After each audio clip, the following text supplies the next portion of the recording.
you know, I built this entire company, coaching program, everything I'm doing here off of the belief that I believe the only way to fully overcome this addiction for good is to become the man that is no longer addicted to porn. And you guys have probably heard me say this before, but in that word become is a new identity. And if you're going to step into a new identity of a man, that's going to come with a death of the old version of ourselves, right? We can talk about this, spiritually. We could talk about it, logically, practically.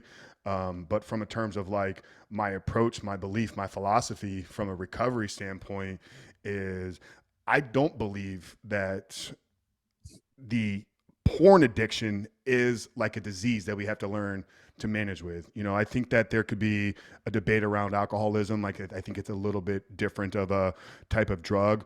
I've had a lot of conversations with some very intelligent people around alcohol and alcoholism.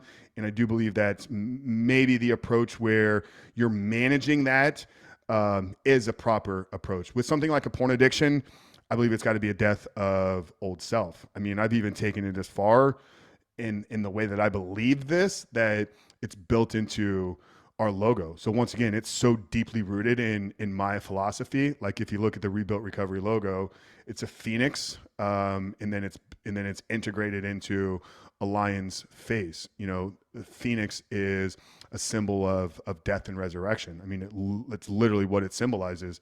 So for me, the meaning behind the logo there is like, okay, we kill off this old self, right? Like we understand that, whether it was the boyish type of behavior, if it's an elevation maturity, an initiation, maybe there's kind of, a process of initiation that we're all kind of going through here within this.